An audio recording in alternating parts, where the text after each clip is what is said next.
네, 우리 성도님들 인사드리겠습니다. 안녕하세요.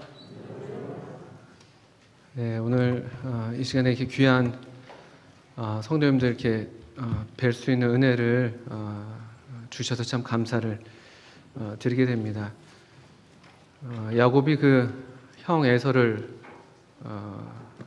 20년 만에 만났을 때 그 형의 얼굴을 보고 내가 하나님의 얼굴을 보는 것과 같다 이렇게 고백을 했는데, 오늘 제가 그 예배를 드리면서 같이 성도님들과 예배를 드리면서 참 우리 성도님들이 얼마나 이렇게 존귀한 분들인가, 어떻게 하나님께서 이렇게 사랑하시고 또 어떻게 피로 사신 또 그래서 하나님의 그 자녀가 되게 하신 참 얼마나 귀한 성도님들인가 이런 생각들을 하면서 우리 성도님들 얼굴들을 한 분 한 분 이렇게 좀 뵙고 또 마땅히 무난하고 또 더 이렇게 사랑을 나눠야 되는데 하는 그런 마음들이 있었습니다. 또 그래서 오늘 아침에 성도님들 앞에 제가 이제 감히 나와서 이렇게 성도님 앞에 서게 될 때 얼굴을 좀 유심히 뵙고 싶다 이런 좀 생각이 있었습니다.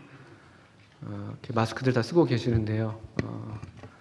이제 또 주님이 허락하시면 그 저희들이 다음 주에 이제 1, 2부로 또 이렇게 나눠서 모이지 않고 이 시간에 한 번에 함께 우리 더 많은 귀한 성도님들을 뵐 수 있기를 바라고 있습니다. 또 저도 잘 몰랐었는데 공교롭게 또 다음 주가 그 우리 교회역에서 보니까 부활절이더라고요. 부활절. 그래서 마치 정말 이 코로나로 인해서 저희들이 조금 충분하게 우리 교회로 함께 모이는 이 주님 안에서의 생명을 충분하게 누리고 나누지 못했던 그런 날들이 얼마간 있었다고 하더라도 또 주님께서 이와 같은 은혜를 다시 베푸셔서 또 우리를 새롭게 하시고 또 살리시고 더 풍성한 생명으로 우리를 인도하시는 그런 새로운 일들을 행하시는 게 아닌가 하는 그런 또 기대와 소망을 또 갖게 됩니다. 이 시간에 이제 조금 아직은 좀 자리가 여유가 있어 보이지만 아마 다음 주에는 조금 자리를 좀 더 이렇게 좀 한 줄에 뭐 3분 정도 이상씩 함께 앉으면서 더 우리 귀한 성도님들을 서로 이렇게 기쁘게 맞이하시고 반기셔야 되겠습니다. 그런 소망을 좀 갖게 되고요. 또 저도 잘 몰랐는데 이제 오늘이 4월 10일이잖아요. 4월 10일이고 제가 오고 가는 길에 보니까 꽃들이 엄청 폈더라고요. 누가 그러더라고요. 이렇게 계절이 바뀌는데 계절이 바뀌는 걸 잘 이렇게 감지하지 못하고 그냥 아우 좀 덥다, 아우 좀 춥다 이 정도로만 이제 인식을 하는 사람들은 현재 그 삶이 좀 뭔가 좀 이렇게 뭐랄까요, 좀 이렇게 자기 호흡으로 좀 살지 못하고 뭔가 이렇게 쫓겨 사는 그런 삶을 살고 있는 하나의 징표다 이런 얘기를 어느 분이 하셨는데, 저도 이렇게 왜 그런지 모르겠는데 그 꽃이 이렇게 활짝 폈는지 잘 몰랐습니다. 제가 사는 안성이 조금 더 추운가 싶기도 하고 이렇게 꽃들이 많이 피진 않았던 것 같거든요. 근데 어제 오늘 이렇게 사진들 막 찍어 올리시는 것도 그렇고 저도 또 올라오는 길에 보니까 동부간선도로 옆에는 완전히 그냥 벚꽃이 그냥 흐드러지게 막 펴 있더라고요. 그래서 오늘 제가 알기로는 오후에 꽃놀이 가시는 친교 부서들 좀 계시더라고요. 우리 청년회에서도 꽃놀이 가시고 또 신혼부부 반인가요? 거기도 꽃놀이 가시는 것 같고 또 뭐 꼭 그런 교회 부서가 아니라 할지라도 이제 가족 단위로 또 알게 모르게 이렇게 또 봄을 즐기시는 것 같습니다. 참 좋은 계절입니다. 우리 아가서에서 뭐 겨울도 지나고 이런 표현을 하면서 일어나서 나와 함께 가자 이렇게 사랑하는 사람을 향해서 부르고 있는데, 저도 또 우리 성도님들도 또 다시 우리를 좀 새롭게 하시는 이 봄처럼 또 새롭게 피어나게 하시는 주님의 초대에 응해서 주님과 함께 또 이 계절을 더욱 누리고 계절의 주인 되신 우리 주님을 더욱 풍성하게 누리시는 그런 날들이면 좋겠다 싶습니다. 오늘 저는 창세기 45장 말씀을 먼저 한 구절 읽으려고 합니다. 창세기 45장 우리 아까 지광 형제님께서 예배 시간에도 함께 읽으셨던 말씀인데요. 우리가 지난 주까지 해서 창세기 이제 45장부터 50장까지 다 창세기를 끝냈습니다. 어느 형제님께서 우리 카톡방에서 창세기 50장이 너무 긴 것처럼 느껴졌는데 벌써 이제 다 끝나갈 때가 됐다 이런 데 나눔을 하시면서 주님이 다시 오시는 것도 이어가지 않으실까, 주님이 오신다고 하셨는데 참 이렇게 멀게만 느껴지는데 우리가 창세기가 이렇게 끝나는 것처럼 이제 또 머지않아서 주님이 오시겠구나, 또 이런 나눔들을 저도 이제 단체 카톡방에서 봤습니다. 창세기 말씀을 좀 생각할 때 이 성경이, 이 창세기라는 성경이 다들 아시는 것처럼 모세 오경이라고 불리는 책의 첫 권이죠. 모세가 이 책을 기록을 했다고 우리가 보통 믿고 있습니다. 이 이야기를 모세가 지어낸 건 아니죠. 이미 이 이야기는, 창세기의 이런 이야기들, 모든 시작에 대한 이야기들은 이스라엘 백성, 이스라엘 민족의 근원적인 이야기로 벌써부터 그들이 살던 때부터 전해져 내려오던 그런 이야기이죠. 그런데 이 모세가 이제 출애굽을 하면서 이스라엘 백성들을 가나안으로 인도하면서 이 이야기를 당대의 사람들, 그리고 후대의 이스라엘 사람들, 또 나아가서 오늘날 우리까지 생각하셨는지 모르겠습니다만 성령께서는 그렇게 하셨겠죠. 적어도 이 이스라엘 사람들, 또는 오늘날 우리 이 공통점이라고 할 만한 것이 이제 하나님의 백성들이죠. 하나님의 백성들이 반드시 지금 이 순간도 그렇고 그 당시에 그 순간도 그렇고 또 여전히 대대로 이어지는 하나님 백성의 삶을 살아가는 이 모든 하나님의 백성들이 반드시 알아야 될 이야기로서 이 책을 그때 성령의 감동으로 기록하게 됐다고 생각합니다. 그렇게 생각할 때 과연 이 창세기 이야기를 통해서 또 이 모세를 통해서 하나님께서는 하나님의 백성들로 하여금 무엇을 확실히 알기를 원하셨을까? 이 성경 말씀을 통해서 대대로 하나님의 백성들이 간직하고 기억하고 잊지 말아야 될 그런 진리들은 무엇인가? 단순히 어떤 그냥 삶의 교훈들, 물론 그런 교훈들이 우리에게 주어지는 것이 사실입니다만 그 정도일까? 이런 생각들을 좀 하게 되는 것이죠. 우리 창세기 이제 37장부터 50장까지는 요셉의 이야기가 펼쳐지고 있고, 요셉의 죽음이 이제 110세로 우리 창세기 50장에서 그 삶이 마감이 됐고, 요셉이 처음 등장할 때가 창세기 37장에 그가 17살 청소년 때 그 이야기가 처음 이야기에 등장을 합니다. 그럼 대략 한 100년 가까운 이제 시간이 여기 37장부터 50장까지 이야기의 압축이 되어 있다고 우리가 이해할 수가 있겠습니다. 물론 모든 그 시간의 이야기들을 다 기록하진 않고 있는데, 그런데 반드시 이스라엘 백성이, 그리고 하나님의 백성이 알아야 할 것들이 이제 기록이 되어 있는 것이죠. 우리 45장 5절부터 8절을 다시 한번 읽어보겠습니다. 창세기 45장 5절부터 8절. 당신들이 나를 이곳에 팔았다고 해서 근심하지 마소서, 한탄하지 마소서. 하나님이 생명을 구원하시려고 나를 당신들보다 먼저 보내셨나이다. 이 땅에 2년 동안 흉년이 들었으나 아직 5년은 밭갈이도 못하고 추수도 못할지라. 하나님이 큰 구원으로 당신들의 생명을 보존하고 당신들의 후손을 세상에 두시려고 나를 당신들보다 먼저 보내셨나니, 그런즉 나를 이리로 보낸 이는 당신들이 아니요 하나님이시라.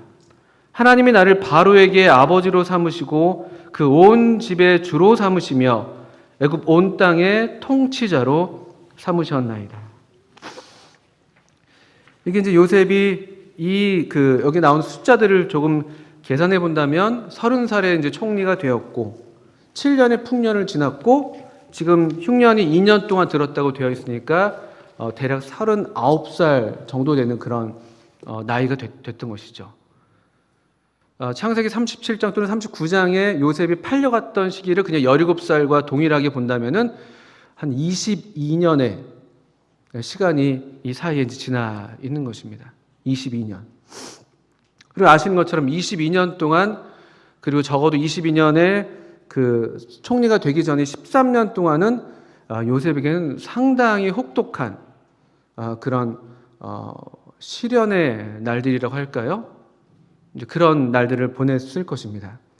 근데 우리가 이제 그 어간에 계속 그 한 13년 동안의 그 어간의 시간들을 볼 때 요셉에게 두드러진 특징이 하나 있는데, 여러 가지 이제 얘기들을 할 수가 있겠습니다만, 요셉이 그 본인도 꿈을 꿨던 사람이고, 그리고 꿈을 해석하는 사람으로 그 이야기에서 이제 계속 등장을 하죠. 아주 중요한 꿈들을 해석해냅니다. 그가 이제 시위대장의 감옥에 갇혀 있었을 때 술 맡은 관원과 떡 맡은 관원의 한날의 꾼 꿈을 그가 해석하죠. 그리고 바로 왕의 꿈을 해석을 합니다. 그러니까 이 요셉은 해석자였습니다. 해석자. 다른 사람들의 꿈에 대해서, 또는 뭐 다른 사람들의 개인의 일신상의 어떤 삶에 대해서, 그리고 바로의 꿈 같은 경우에는 이 거대한 이 역사의 어떤 흐름에 대해서 해석해낼 수 있는 대단한 해석자였죠. 그런데 제가 이런 생각을 합니다. 요셉은 이렇게 꿈을 해석할 수 있는 그와 같은 지혜 또는 능력, 명철을 주님께로부터 받았는데, 그 13년의 삶, 또는 뭐 지금까지의 이 39살이 될 때까지의 그 자신의 삶에 대해서는 과연 어떤 해석을 하고 있었을까?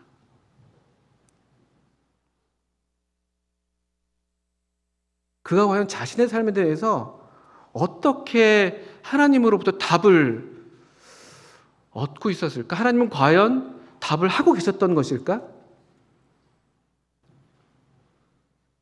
그 날들을 한번 생각해 봅니다.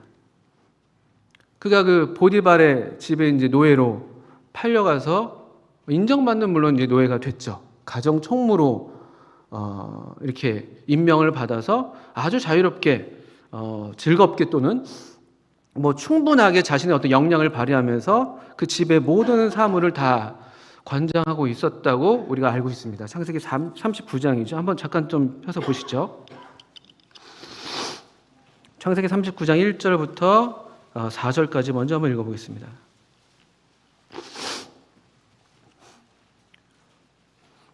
요셉이 이끌려 애굽에 내려가매 형들로부터 이제 팔려서, 또 뒤에 이야기를 보니까 그가 아주 애걸복걸하면서 형들에게 살려달라고 그렇게 구했는데 형들로부터 아주 차가운 외면을 받고, 정말 무서운 그런 배신이랄까요?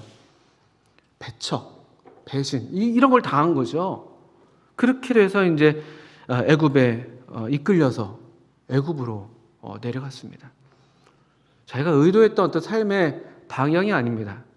자기가 꿈꾸었던 어떤 비전을 펼치기 위해서, 우리 종종 우리 젊은 청년들이 유학을 간다든지, 또는 더 나은 어떤 미래를 위해서 다른 지역으로 이동하는 것처럼 그런 종류의 지금 이동이 아닌 것이죠. 이끌려서 아주 비참하게 은 20에 팔려서, 그 미디안 상인들에게 팔려가지고 그냥 짐승 취급을 당하면서 이끌려서 애굽에 내려갔습니다. 바로의 신하 친위대장 애굽 사람 보디발이 그를 그리로 데려간 이스마엘 사람의 손에서 요셉을 샀다. 2절, 여호와께서 요셉과 함께 하심으로 그가 형통한 자가 되어 그의 주인 애굽 사람의 집에 있으니 그의 주인이 여호와께서 그와 함께 하심을 보며 또 여호와께서 그의 범사에 형통하게 하심을 보았더라. 요셉이 그의 주인에게 은혜를 입어 섬김에 그가 요셉을 가정 총무로 삼고 자기의 소유를 다 그의 손에 위탁하니. 이제 모세는 지금 이 이야기를 기록할 때 그 당시, 그러니까 모세 당시의 사람들의 이제 이해, 또 하나님으로부터 받은 어떤 그런 지혜를 따라서 이 요셉의 삶에 대해서 이렇게 표현할 수 있습니다. 2절에 보신 것처럼 여호와께서 요셉과 함께 하셨어. 그가 형통한 자가 됐어. 또 그의 주인도 여호와께서 그와 함께 하심을 보며 여호와께서 그의 범사에 형통하게 하심을 보았어. 이렇게 이제 묘사하고 있죠. 그런데 이런 질문들을 하게 되는 것이죠. 요셉은 이때 형들에게 버림받고 형들에게 배척당하고 배신을 당해서 그가 이렇게 아주 비참한 몰골로 팔려갔을 때 이 보디발의 이 집, 이 낯선 곳에 와서 낯선 집에 와서 이 어떻게 해야 될지 알지 못하는 이와 같은 때에 그리고 아주 비천한 신분의 노예로서 지금 이 집에서 있었을 때 그가 과연 이렇게 알았을까? 하나님이 함께하죠. 요셉이요. 하나님이 함께하시지. 문제 없어. 이 정도쯤이야. 뭐 한번 솜씨 좀 발휘해 볼까? 하나님이 일로 보내실 뜻이 있으시겠지. 이런 생각을 여기 지금 이 모세가 한 것과 똑같은 그런 정도의 어떤 그런 믿음과 또는 이해와 지식을 갖고 지금 요셉이 살았을까요? 대부분 그러시겠지만 저는 글쎄요, 요셉이 그럴 수도 있겠지만 그러기가 쉽진 않았을 거다라고 생각을 합니다. 열심히 일하는 중에도 얼마나 소위 멍 때리는 시간들이 많았을까. 열심히 그 보디발 집의 일들을 돌보다가도 멍하니 그의 지난 날들을 생각하진 않았을까? 그 좋았던 시절들? 그 아버지의 집에서 그런 어떤 회한에 찬 그런 그리운 어떤 시간들을 보내지는 않았을까? 또는 어떤 밤마다 뒤척이면서 후회의 날들은 보내지는 않았을까? 내가 왜 그때 괜히 꿈 얘기를 해가지고 내가 왜 그때 그 아버지가 좀 가서 형들 좀 보고 오라고 했을 때 없으면 그냥 갔다가 그냥 돌아오면 될 걸 뭘 또 굳이 쫓아가가지고 형들 잘하고 있나 보려고 그렇게 했을까? 그리고 이제 우리가 37장에 보시면 아시겠지만 이 요셉이 조금 이렇게 뭐랄까요? 물론 이제 베냐민이 있었습니다만 거의 막내처럼 크면서 총애를 받으면서 약간 좀 철부지잖아요. 형들의 허물을 막 아버지한테 고하고 막. 그래서 좀 이렇게 분위기 파악 못하는 거죠. 형들이 이제 시기하고 미워하고 내가 왜 그때 그랬을까? 이런 후회와 또 번민의 날들이 있지는 않았을까? 또는 만약 내가 그때로 다시 돌아간다면 그렇게 하지 않았을 텐데. 그런 날들은 있지 않았을까?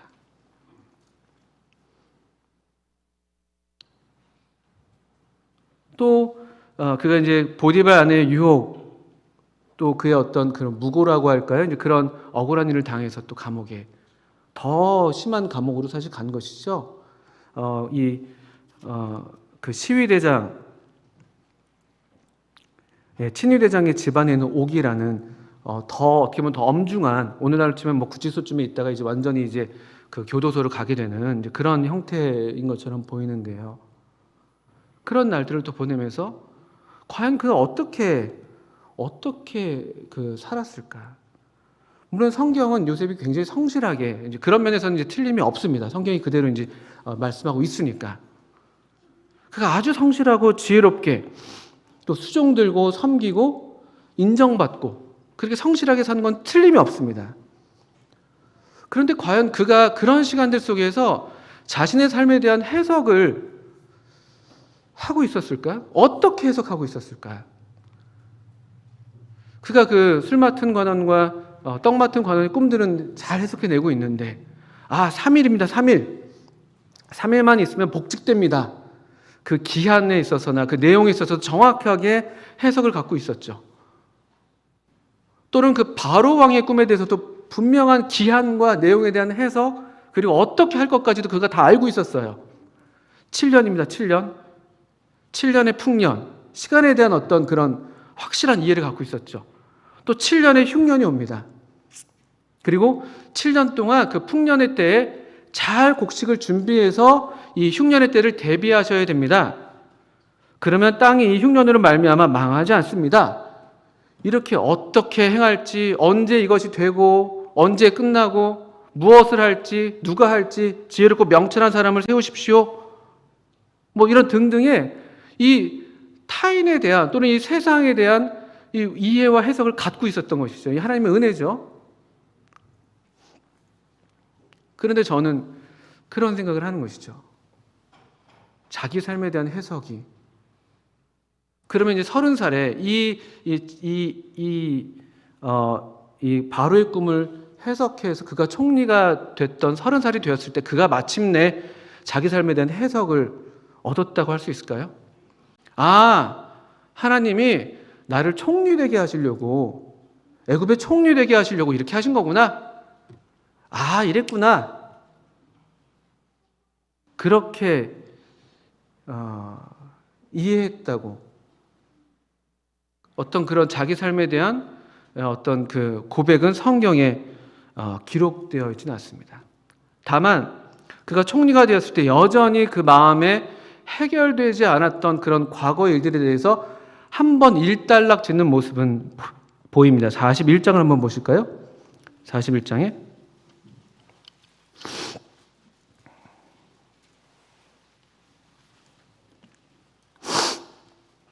41장 46절 이후로 한번 읽어보겠습니다. 요셉이 41장 46절 이하입니다.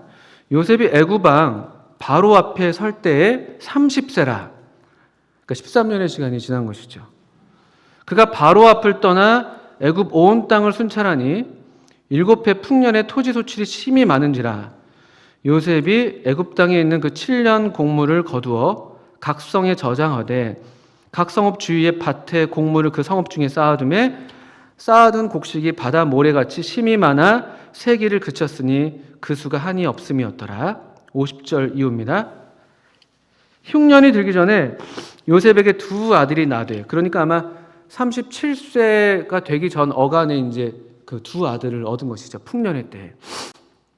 곧 온의 제사장 보디베라의 딸 아스낫이 그에게서 낳은지라. 51절 52절 보십시오. 요셉이 그의 장남의 이름을 므낫세라 하였으니 하나님이 내게 내 모든 고난과 내 아버지의 온 집 일을 잊어버리게 하셨다 하며 차남의 이름을 에브라임이라 하였으니 하나님이 나를 내가 수고한 땅에서 번성하게 하셨다 함이었더라. 그는 물론 하나님 앞에서 사는 삶을 계속 살고 있었습니다.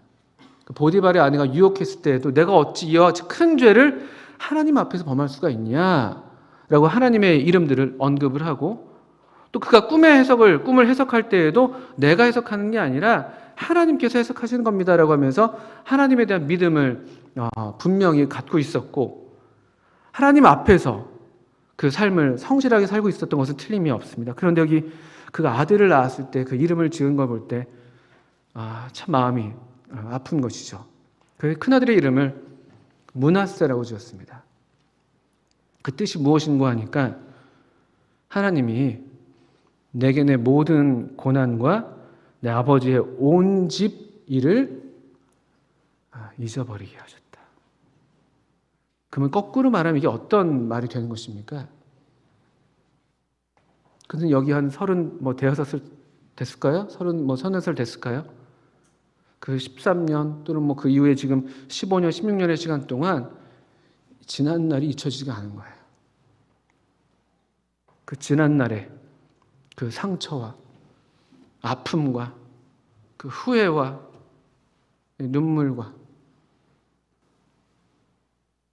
그런데 이제 그가 이제 아들을 낳으면서 글쎄요, 그 아들을 얻은 기쁨이 그 모든 어떤 과거의 아픔들을 잊게 만드는 기쁨이었는지 이와 같은 이름을 지으면서 이제 이 뒤를 이제 정리를 하는 그런 모습을 보이는 것이죠.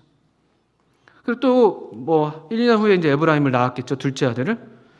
에브라임의 뜻은 보니까 하나님이 나를 내가 수고한 땅에서 번성하게 하셨다.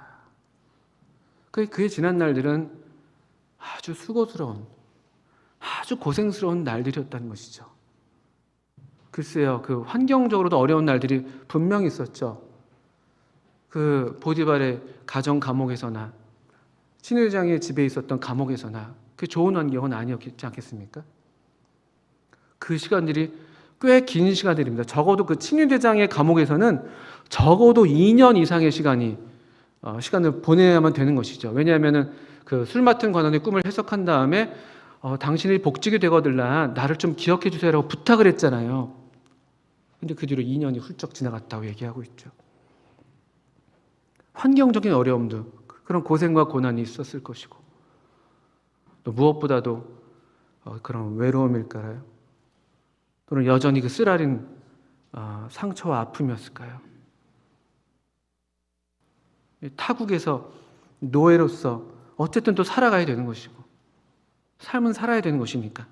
근데 그 지난 날에 대해서 그가 내 모든 고난, 내가 수고한 땅 이렇게 한번 일단락을 하는 모습은 보입니다. 그런데 온전한 해석을 그 삶에 대해서 온전한 해석을 아직 얻지 못했고 왜냐하면은 하나님께서 이 요셉의 삶을 인도하셔서 또 정말 궁극적으로 요셉을 통해서 이루셔야 될 일들이 아직은 펼쳐지지 않았기 때문인 것이죠. 다른 말로 하면은 총리가 된 것이 이 하나님의 섭리의 끝이 아니라는 것이죠. 그냥 총리가 되어서 나 이제 잘 먹고 잘 살게 됐어. 아이고 내가 그때 그렇게 실패했었는데 이제 좀 배를 좀 불리게 됐네. 아이고 내가 이제 집을 떠나서 고생스러웠는데 이제 좀 내 집을 잃었네. 난 아내도 있고 이제 아들들도 있네. 이제 고생 끝 행복 시작이야. 이게 그 삶의 요셉의 삶의 모든 의미는 아닌 것이죠. 어쩌면 그도 계속해서 내 삶이 어떻게 되는 것일까? 물론 이렇게 해서 이제 끝나고 나는 이제 애굽에서 이제 새로운 삶을 여기 사브낫 바네아라는 이름으로 이제 총리로서 과거는 다 잊어버리고 여기서 이제 새롭게 출발하는 거야. 뭐 이렇게 살겠다는 각오도 왜 없었겠습니까? 그렇지만 이야기는 여기서 끝나지 않는 것이죠. 이제 흉년이 시작이 되고 그리고 이 곡식이 다 떨어진 애굽의 사람들 또 그 인근의 이제 가나안 땅의 사람들까지도 우리가 이제 처음 읽었던 것처럼 이 요셉에게 찾아와서 곡물을 먹을 것을 구하는 그런 이 시점에 이르게 됩니다. 이 45장이었죠. 우리가 읽었던 데가요. 그리고 마침내 놀랍게도 자기를 찾아온 형들을 보면서 그가 이제서야 마침내 그 자기 삶에 대한 그 해석을 얻어내는 것이죠. 제가 볼 땐 해석자 요셉, 우리가 이제 이 요셉을 해석자로 부른다고 할 것 같으면 해석자 요셉에게 가장 최고의 해석이 이것이다. 그리고 이것은 그냥 단숨에 얻어진 해석이 아니라 오랜 시간의 번민과 고민과 괴로움의 시간들과 눈물과 또 후회와 또 좌절과 그런 시간들을 다 보낸 후에 마침내 얻게 된 해석이기 때문에 이 해석은 참으로 단단하고 틀림이 없는 것이라고 말할 수가 있습니다. 저는 특별히 개인적으로 요셉에게 있어서 가장 좌절스러운 순간이 언제였을까라고 생각할 때 물론 형들로부터 버림받은 그 배신당한 그 상처는 아주 근원적인 상처였을 것이고요. 저는 그 2년 저는 그 시간이야말로 요셉한테는 가장 어려웠던 시간이 아니었을까 생각해요. 왜냐하면 이젠 됐구나. 여기까지구나. 하나님이 여기까지 나를 좀 이렇게 좀 고생하게 하시고 이제는 이제 좀 나를 좀 형통케 하시려나 보다. 그런 소망이 그때 아니었겠습니까? 그 술 맡은 관원이 정말로 이제 복직이 되었으니까. 그 직을 회복했으니까. 그런데 그가 잊었다고 성경이 기록하고 있죠. 술 맡은 관원이 잊었습니다. 요셉이 얼마나 날짜를 손을 꼽으면서 기다렸겠어요. 오늘쯤 연락이 올까? 내일쯤 연락이 올까? 한 달이 지났어요. 한 달 이게 좀 바쁜 시간이 있었으니까 그랬겠지. 2달? 1년? 어떤 마음이었을까? 그 2년, 만 2년. 성경이 기록하지 않은 만 2년. 그 만 2년. 어쩌면 가장 혹독한 그런 시간이 아니었을까. 차라리 기대할 게 없다면 어떻게 보면은 그냥 그러려니 하고 또 살아가는 어떤 삶일 텐데 이건 지금 막 눈앞에 이제 조금만 이제 끝이다 이런 어떤 소망이 바로 목전에 있으니까 기대가 큰 만큼 그것이 이루어지지 않을 때 우리가 겪게 되는 그런 어떤 실망감일까요? 이게 높은 데 올라간 만큼 이 떨어질 때 그 충격과 아픔이 더 큰 것이잖아요. 저는 그 만 2년의 시간이 얼마나 혹독한 시간이었을까요? 그리고 그 시간들을 이제 뒤로하고 이 총리로서 7년을 보내고 또 흉년의 시기를 지금 또 2년을 보내면서 그가 이제 조금씩 그 삶에 대해서 다른 관점들을 갖기 시작할 때 그 형들이 눈앞에 나타났죠. 그리고 여기에서 분명한 해석을 이제 하는 것인데, 요셉이 그 전에 뭐 하나님 앞에서 또는 꿈의 해석은 하나님께 있습니다라고 이야기했지만, 여기 자기의 삶에 대해서 이제 하나님이 분명하게 주도권을 갖고 계신 것을 인정하는 그런 믿음의 고백을 하는 것이 5절부터 8절까지 나와 있는데, 여러분이 5절부터 8절까지의 구절에서 이 하나님이라는 단어, 하나님께서 하셨다라는 단어가 우리말로 4번 나오는 것이죠. 5절에 보시니까 당신들이 나를 이곳에 팔았다고 해서 근심하지 마소서, 한탄하지 마소서. 하나님이 생명을 구원하시려고 나를 당신보다 먼저 보내셨습니다. 그전에는 형들이 나를 팔았지, 형들이 나를 여기 보냈지. 그 형들 내가 할 수만 있다면 그런 마음은 왜 없었겠습니까? 그 분노와 복수심과 내가 할 수만 있다면. 그런데 여기 지금 요셉이 그 눈앞에 그 형들을 보면서, 그 형들이 먹을 것을 구하러 자기에게 찾아온 모습을 보면서, 이게 잘 됐다, 꼴 좋다, 이것이 아니죠. 이제서야 그가 그의 아버지, 또 자기의 동생 베냐민을, 또 그들의 안부를 확인하고 물으면서, 이 흉년의 때에 여기 보신 것처럼 생명을 구원하시려고 하나님이 나를 보내셨던 거구나. 그 인생의 답을 그게 이제 얻게 된 것이죠. 그렇게 고백하고 있습니다. 7절에도 하나님이 큰 구원으로 당신들의 생명을 보존하고 당신들의 후손을 세상에 두시려고 나를 당신들보다 먼저 보내셨습니다. 큰 구원으로 생명을 보존하고 후손들을 또 두게 하시려고 나를 먼저. 비록 한 19년의 시간이었지만, 그 삶이 참 고단한 날들이었지만 조금 먼저 하나님께서 나를 보내신 거구나. 하나님이 먼저 보내신 거구나. 왜 먼저 보내십니까? 구원하시려고. 그 생명의 위협을 겪고 있는 자신의 이 가족들, 그들의 후손을 보존하고 그 가족들을 구원하시려고 나를 먼저 보내신 거구나. 다시 8절에 그래서 그런즉 나를 이리로 보낸 이는 당신들이 아니요 하나님이시라. 하나님이 나를 바로에게 아버지로 삼으시고 그 온 집의 주로 삼으시며 애굽 온 땅의 통치자로 삼으셨나이다. 하나님이 내 일신상의 어떤 그 손해를 회복하는 그냥 그 정도 수준이 아니라, 내가 그냥 과거에 고생했던 거 그걸 그냥 갚아주는, 너 고생했으니까 이제 좀 편하게 살아라, 그런 수준이 아니라, 하나님의 내가 알지 못하는 그런 지혜와 섭리 가운데 하나님이 나를 이리로 먼저 보내셨고, 하나님이 나를 이 통치자로 삼으셨구나.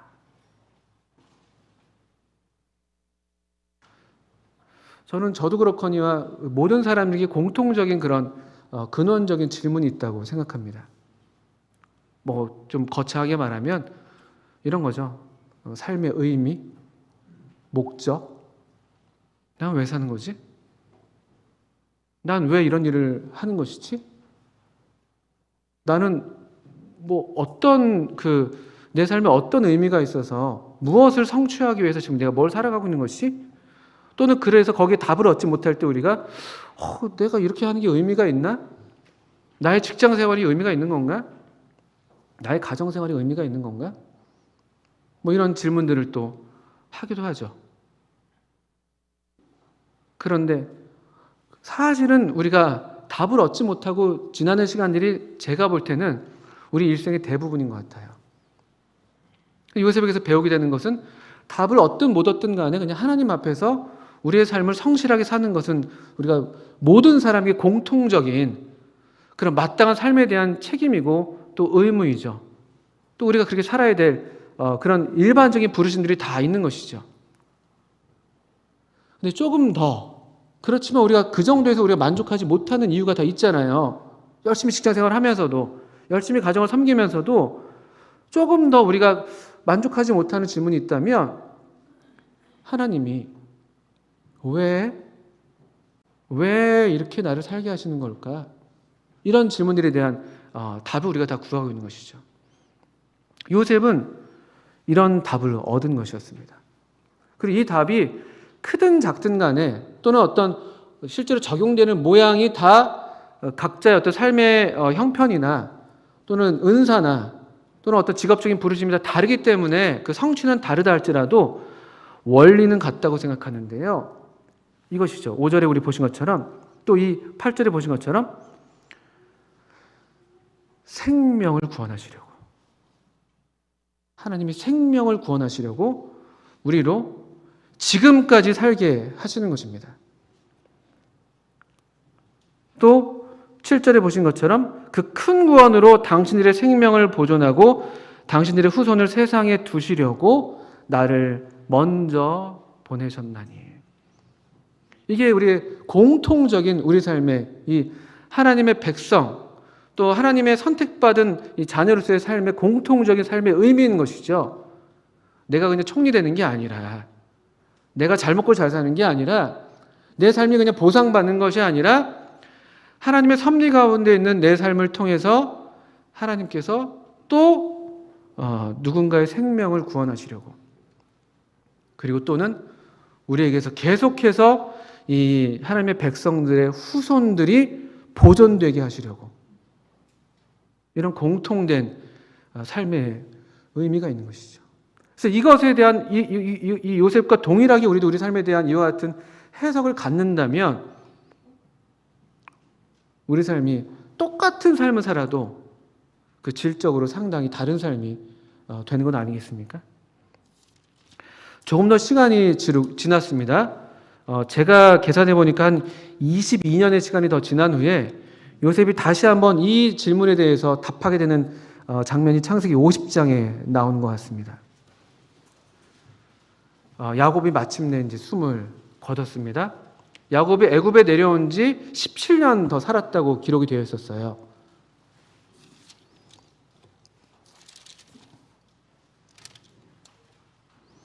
네, 130세에 내려와서 애굽 땅에서 17년을 거주해서 야곱이 147세에 이제 숨을 거두게 됩니다. 그러니까 아까 흉년이 2년 지난 후에 형들을 만나서 삶에 대한 해석을 얻었던 요셉이 그로부터 그 흉년이 5년 더 지나고 그러면 한 17년이군요. 그대로 17년이 되겠군요. 그 야곱이 내려온 이제 횟수가 되니까 17년 뒤에 다시 한번 자기 삶에 대해서 분명하게 고백하고 또 이렇게 선언하는 장면이 여기 50장에 나오는데요. 50장 15절부터 보시면 참 슬픈 장면이 나오죠. 야곱이 이제 죽으니까 요셉의 형들이 걱정합니다. 저는 좀 궁금해요. 형들이 그 어간에 아버지한테 그 모든 일들을 다 말했을까? 자신들이 야곱에게 했던 그 일들, 요셉에게 했던 그 일들을 말을 하기는 했을까? 뭐 했던 것 같기도 하고 잘은 모릅니다만. 근데 어쨌든 이 형들의 마음이 이제 15절 이후에 보시면요. 요셉의 형제들이 그들의 아버지가 죽었음을 보고 말하되 요셉이 혹시 우리를 미워하여 우리가 그에게 행한 모든 낙을 다 갚지는 아니할까 하고 요셉에게 말을 전하여 이르되 당신의 아버지가 돌아가시기 전에 명령하여 이르시기를 너희는 이같이 요셉에게 이르라 네 형들이 네게 악을 행하였을지라도 이제 바라건대 그들의 허물과 죄를 용서하라 하셨나니 당신 아버지의 하나님의 종들인 우리 죄를 이제 용서하소서 하며. 말이 좀 복잡합니다. 근데 이 구분을 좀 보실 수 있습니까? 그냥 우리 아버지도 아니에요. 당신 아버지. 이 요셉의 이 형제들은 요셉에 대해서 여전히 이런 마음들, 이렇게 뭔가 이 형제로서 지금 뭔가 그 시간들을 보낸 것 같지가 않죠. 온전한 용서를 이 요셉의 어떤 진실한 마음을 그들이 완전하게 누리지 못하고 있었던 것을 우리가 보게 됩니다. 그러면서 정말 이런 유언을 야곱이 했는지도 모를 만한 그런 말들을 요셉에게 하는 것이죠. 사실 요셉에게 야곱이 했다면 그게 이런 중요한 말은 기록이 되지 않았을까 싶기도 한데요. 그런데 여기 네 형들이 너에게 악을 행하였을지라도 이제 바라건대 그들의 허물거지를 용서하라고 말했어. 아버지가 우리한테 그 말을 요셉한테 가서 전하라고 말했어. 당신 아버지의 하나님의 종들인 우리 죄를 용서하고, 이런 말을 이제 하는 것이죠. 요셉이 그 말을 듣고 17절에 울었습니다. 우는 사람은 보니까 요셉이에요. 항상 처음 그 45장인가요? 거기에서도 형들이 울었다는 기록은 없더라고요. 요셉이 울어요. 요셉이. 베냐민과 요셉이 울고 야곱이 울고.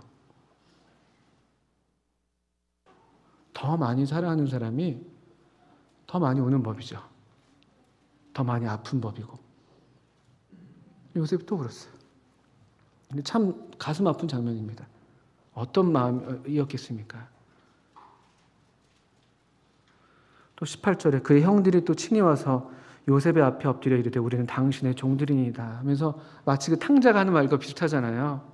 우리 형들도 아니고 종들이야, 종들. 이렇게 얘기합니다. 19절 20절입니다. 요셉이 그들에게 이르되 두려워하지 마소서 내가 하나님을 대신하리이까? 당신들이 나를 해하려 했으나 하나님은 그것을 선으로 바꾸사 오늘같이 많은 백성의 생명을 구원하게 하시려 하셨나니. 요셉의 삶에서 요셉이 자기의 삶이라고 주장하는 것이 이제 없어요. 그냥 하나님이 선으로 바꾸셨어요.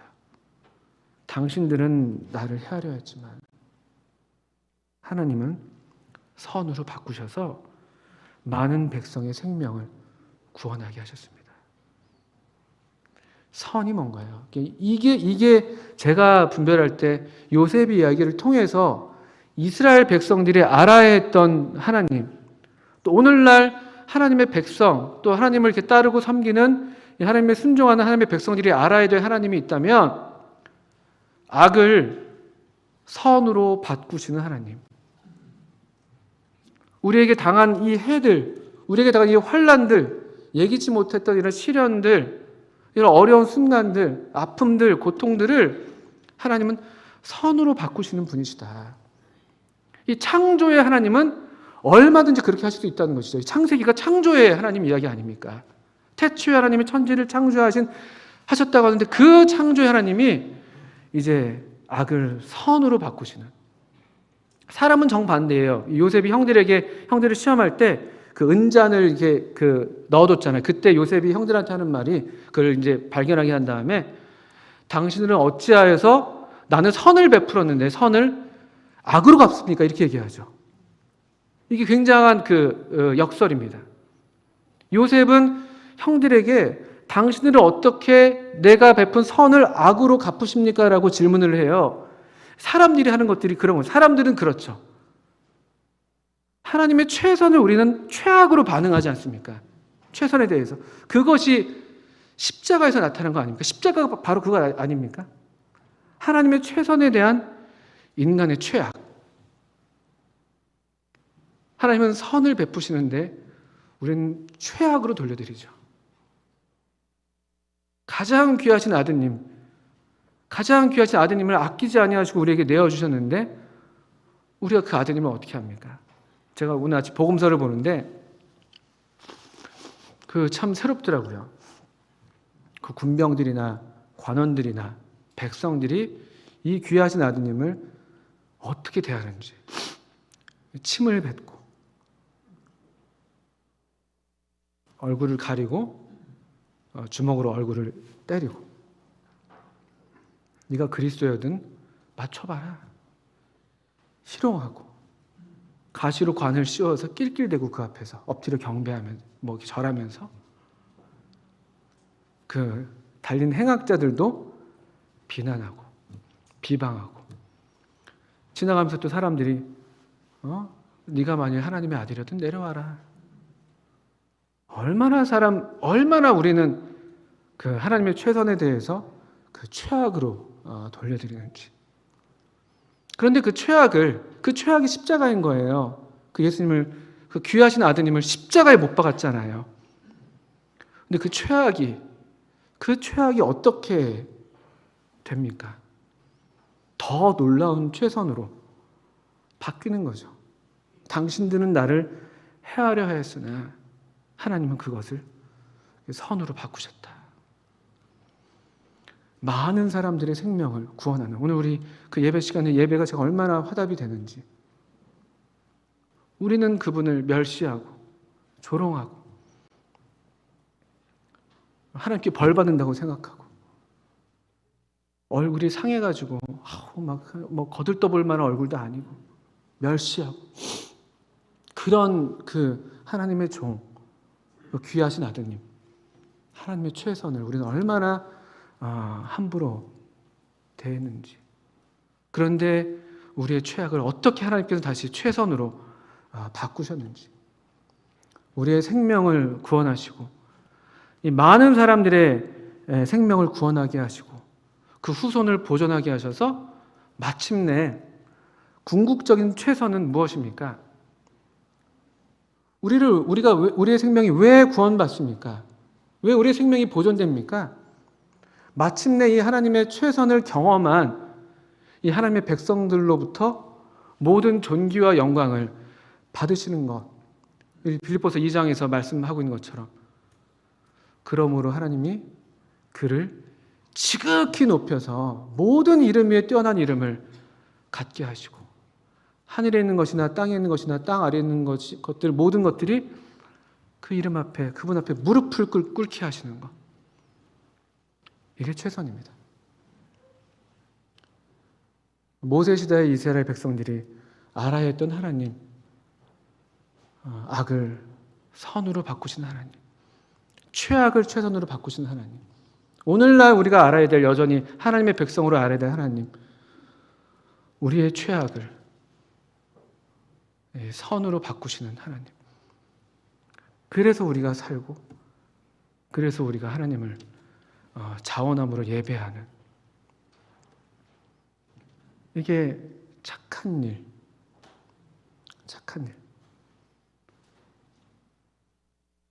이 선하신 하나님께서 우리에게 행하신 지극히 선한 일, 또 우리로 이 선한 일을 위해서 창조함을 받은 우리들, 에베소서 2장에서 그렇게 말씀하고 있지 않습니까? 우리 선한 일을 위해서 창조함을 받았습니다. 가장 선한 일은 이 긍휼에 풍성하신 하나님의 그 큰 사랑을 입어서 허물과 죄로 죽었던 우리가, 살아난 우리가 이제 그 은혜의 영광을 오는 여러 세대에 전하는, 또 찬송하는 그런 삶, 이 하나님 백성의 삶인 것 같습니다. 이 하나님을 저도 오늘도 또 신뢰하고, 또 그래서 이런 하나님을 비록 지금 이와 같이 다 고백하지 못한다 할지라도 마침내 우리도 우리 삶의 어느 순간에 하나님이 선으로 바꾸셨습니다. 나를 여기까지 살게 하신 하나님, 나를 이리로 보내신 분은 하나님이십니다. 이렇게 고백하면서 우리도 그분께, 또 그분을 순종하고 또 그분께 영광을 돌리는 하나님의 백성으로 드려질 것을 바라게 됩니다. 함께 기도하겠습니다.